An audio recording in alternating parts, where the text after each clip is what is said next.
Hi అండి. మొన్న లక్షవారం 27న మా చిన్నోడు బర్త్డే రోజు మా కాలనీలో ఉన్న బాబాగారి వార్షికోత్సవ వేడుకలు జరిగాయండి. 15వ వార్షికోత్సవ వేడుకలు అనమాట. అంగరంగ వైభవంగా జరిగాయి. ఎమ్మెల్యే కన్నబాబు గారు కూడా వచ్చారు. అతను ప్రత్యక్షంగా పాలాభిషేకం కూడా బాబాగారికి చేయడం జరిగిందండి.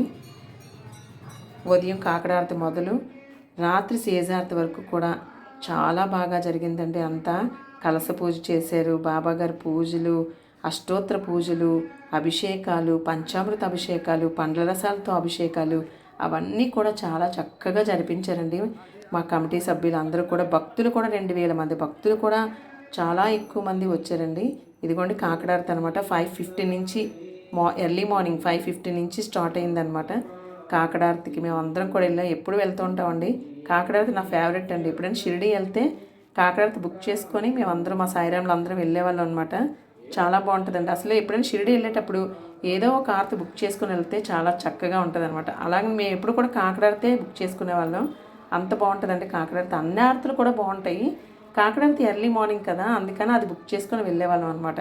ఈ కాకడారతి అయిపోయిన తర్వాత పాలాభిషేకం చేశారండి. తర్వాత ఏమో అష్టోత్తర పూజ చేసేసిన తర్వాత పండరసాలతో అభిషేకాలు అవి చేసి కలస పూజ అవన్నీ చేసి మధ్యాహ్నం ఏమో అన్నదాన కార్యక్రమం కూడా చేశారండి. తర్వాత సాయంత్రం నక్షత్ర హారతి, సంధ్య హారతి, పల్లకి సేవ, భజన, సేజారతి ఇవన్నీ కూడా జరిపించారు బాబాగారికి. అంగరంగ వైభవంగా జరిగిందండి. సాయినాథ్ మహారాజ్ గారికి సూపర్గా చేశారనమాట. షిరిడిలో ఉన్నట్టుగా మేము అందరం, మా ఫ్రెండ్స్ అందరం చాలా చక్కగా ఫీల్ అయ్యి బాగా మేము కూడా ఆ వార్షికోత్సవ వేడుకల్లో పాల్గొన్నామండి. ఇదిగోండి దుని, బాబాగారి దుని కొత్తగా కట్టారు. మీకు ఆల్రెడీ నా వీడియోస్ చూస్తే మీరు చూసే ఉంటారు. ఇదిగోండి కలస పూజ చేసేటప్పుడు బాబా గుడి చుట్టూ ఇలా తిరుగుతారనమాట. ఇలా తిరిగి అప్పుడు బాబాగారికి ఆ నీళ్ళు అవి పోసి పండ్ల రసాలతో అభిషేకాలు అవన్నీ కూడా చేయించడం అవన్నీ జరుగుతాయి. అంటే ఎప్పుడు మిగతా రోజుల్లో బాబాగారికి స్వయంగా మనం పాలు పోయటం, ఇలాగా పండ్ల రసాలతో అభిషేకాలు అందరి చేత చేయించరండి.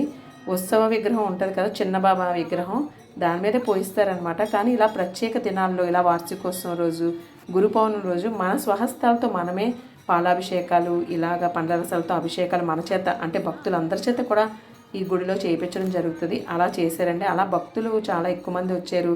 అలా చాలా బాగా జరిగాయి అన్నమాట. అయితే ఇదంతా చూపిస్తూ నేను ఒక విషయాన్ని మీతో షేర్ చేసుకుందాం అనుకుంటున్నాను. మనం షిరిడికి వెళ్ళేటప్పుడు బాబా మనకి షిరిడి రావటానికి, అంటే షిరిడికి మీరు కూడా రండి అని చెప్పడానికి కొన్ని సంకేతాలు మనకి బాబా గారు చూపిస్తారండి. నా అనుభవాలు కొన్ని ఉన్నాయి. అవి మీతో నేను షేర్ చేసుకుందాం అనుకుంటున్నాను. మీకు కూడా ఇలా జరిగేటట్టు అయితే నాకు కమెంట్ సెక్షన్లో మీరు కూడా కమెంట్ పెట్టండి. నా అనుభవాలు మీతో షేర్ చేసుకుంటాను, మీతో పాలు పంచుకుంటానండి. మనకి షిరిడికి వెళ్ళేటప్పుడు బాబా గారు మనకి కొన్ని సంకేతాలు పంపిస్తారండి. అవి ఎప్పుడంటే మనకి బాగా ఆనందంగా ఉండేటప్పుడు మనం ఇష్టపడే బాబాని దర్శనం చేసుకోవడానికి వెళ్తాం. కానీ మనకి బాధల్లో ఉండేటప్పుడే బాబా గారు మనకి పిలుపునిస్తారనమాట. మీరు షిరిడికి రండి, మీ బాధలు నేను నివారణ చేస్తానని చెప్పి బాబా గారు మనకి బాగా బాధలు ఉండేటప్పుడు, మనకు ఒంట్లో బాగోలేనప్పుడు, అలాంటప్పుడే బాబా గారు మనకు కొన్ని సంకేతాలు పంపిస్తారండి. బాగుండేటప్పుడు ఎలాగా మనం వెళ్తాం, బాగోలేనప్పుడే మీరు వస్తే మీ బాధలని నేను నివారణ చేస్తాను అని మనకు చెప్తారు. కానీ మనం గమనించుకోమన్నమాట. ఎందుకంటే మన బాధల్లో ఉంటే ఇంకా వాటిల్లోనే ఉండిపోతాం తప్ప ఇంక వేరేది మనకు ఆలోచన ఉండదు కదండి. అందువల్ల మనం ఆలోచించం. కానీ మనం ఆలోచించి బాబా గారు ఎందుకో కానీ నాకు సంకేతం పంపిస్తున్నారు రమ్మని అని మనం షిరిడి వెళ్ళి బాబా దర్శనం చేసుకుంటే ఆ కష్టాలన్నీ కూడా తీరిపోతాయండి. అలా బాబా గారు కొన్ని సంకేతాలు ఏ విధంగా పంపిస్తారో మనం చూద్దామండి. ఎవరికొండరు చెప్పండి షిరిడికి వెళ్ళి బాబాని దర్శనం చేసుకోవాలి. ఆ షిరిడి వీధుల్లో బాబా, ఆ షిరిడి భూముల్లో తిరిగినట్టే నేను కూడా ఆ బాబా తిరిగిన వీధిలో నేను కూడా తిరగాలి, ఆ బాబాని దర్శనం చేసుకోవాలి, ఆ పల్లకీ ఉత్సవం నేను కూడా చూడాలి అని ఎన్నో తలంపులతో మనం షిరిడికి వెళ్ళి బాబాని దర్శనం చేసుకోవాలని అనిపిస్తుంది కదా అందరికీ కూడా. నాకైతే అలాగే ఉంటుందండి చాలా ఎక్కువ. నేను ఇప్పుడు 2019లో ఇప్పుడే వెళ్ళానండి. ఇప్పటికి వచ్చి ఇంకా వెళ్ళలేదు, 5 years అయిపోయింది. ఈసారి మాత్రం నేను దృఢ సంకల్పం చేసుకుంటున్నాను, బాబా షిరిడికి నేను కూడా రావాలని అనుకుంటున్నానండి. బాబాయ్ అతనే తీసుకెళ్ళిపోతారండి మనల్ని. అయితే ఒక్కొక్క సంకేతం నేను చెప్తానండి. మొట్టమొదటిగా ఒక సంకేతం అండి, అది ఏంటంటే మనం బాధల్లో ఉండేటప్పుడు మన ఫ్రెండ్స్ కానీ మన బంధువులు కానీ ఎవరైనా మనకు ఫోన్ చేసి నేను షిరిడి ఇలా వెళ్తున్నాను నువ్వు వస్తావా అని కొందరు అడుగుతారు. కొందరేమో నేను షిరిడికి వెళ్తున్నాను అని మనకి కబురు చెప్తారనమాట. ఫోన్ చేసి ఇలా మాట్లాడుతున్నప్పుడు చెప్తారు. ఆ విధంగా బాబా మనకి మీరు షిరిడీకి రండి అని మనకు ఆహ్వానం చెప్పినట్టు అనమాట. ఆహా, వీళ్ళు వెళ్తున్నారు కదా, అయితే నన్ను కూడా రమ్మంటున్నారు, నేను వెళ్తే బాగుంటుంది, బాబాని దర్శనం చేసుకుంటే బాగుంటుంది అని మనకు అనిపిస్తూ ఉంటుంది. ఆ విధంగా కూడా బాబా మనల్ని షిరిడీకి ఆహ్వానించినట్టండి. ఇంకొక విషయం ఏంటంటే, గురువారం నాడు మనకి బాబా సచ్చరిత్ర బుక్ కానీ, లేకపోతే షిరిడీ నుంచి బాబా ప్రసాదం కానీ, బాబా ఊదీ ప్రసాదం కానీ మనకు గురువారం నాడు ఎవరైనా మన ఇంటికి తెచ్చి ఇస్తే, ఆ విధంగా కూడా షిరిడీకి మనల్ని రమ్మని బాబా మనకి ఆహ్వానం పలుకుతున్నట్టు అనమాట. ఆ విధంగా కూడా సంకేతం మనకి బాబా చూపుతున్నట్టు అనమాట. ఆహా, అయితే ఇంక మీరు గమనించుకోండి, ఎవరికైనా తర్వాత కొన్ని రోజుల్లోనే మనం షిరిడీకి నిజంగా వెళ్తామండి. ఇది మాత్రం పక్క. మీకు కూడా ఇలాంటి అనుభవాలు తగిలే ఉంటాయని నేను అనుకుంటున్నాను అనమాట. ఇది రెండవదండి. మూడవది కూడా చెప్తాను. మనం ఎక్కడికైనా ప్రయాణం చేస్తున్నప్పుడు కానీ, మనం ఎక్కడైనా ఉండేటప్పుడు కానీ, మనం అసలు హారతి వినిపిస్తుందని అసలు ఎక్స్పెక్ట్ చేయమన్నమాట. బాబాగారి హారతి మనకు వినిపిస్తుందండి. ఏదో ఒక రూపంలో ఏదో రకంగా మన చెవుల్లో పడుతుంది అనమాట. ఆ విధంగా కూడా మనం త్వరలో షిరిడీకి వెళ్తున్నామని అర్థం అనమాట.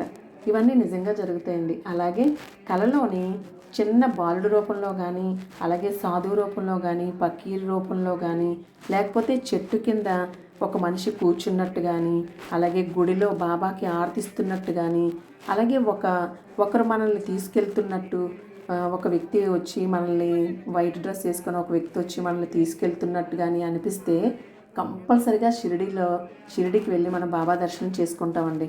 ఇది మాత్రం పక్కా అనమాట. ఎటువంటి డౌట్ లేదండి అసలు.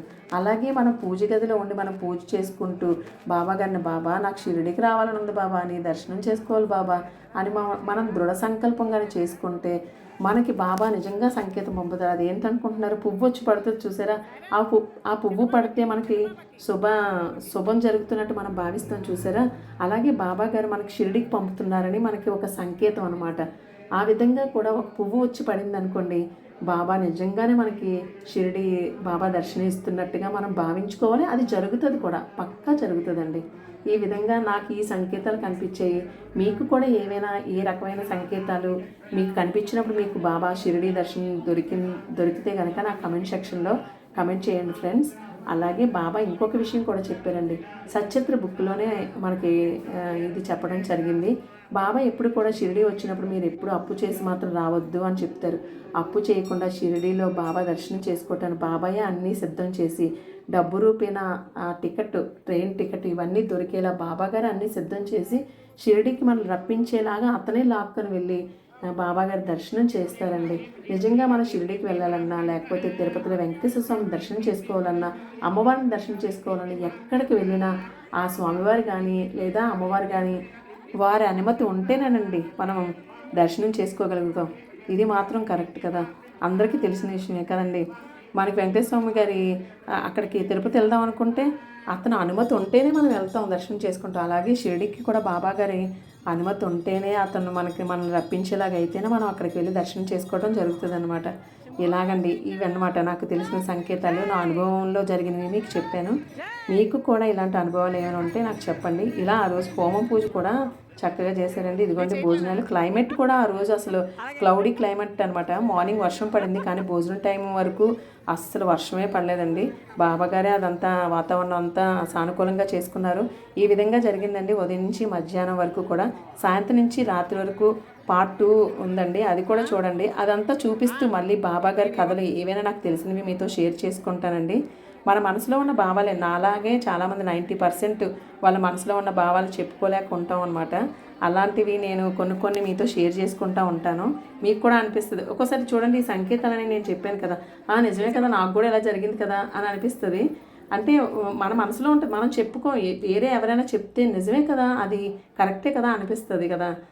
అందుకే నేను ఇలా షేర్ చేసుకుంటున్నానండి. నచ్చేటట్టయితే సబ్స్క్రైబ్ చేసుకోండి ఫ్రెండ్స్. ఇంకొక వీడియోతో మీ ముందుకు వస్తాను. పార్ట్ 2 చూడండి.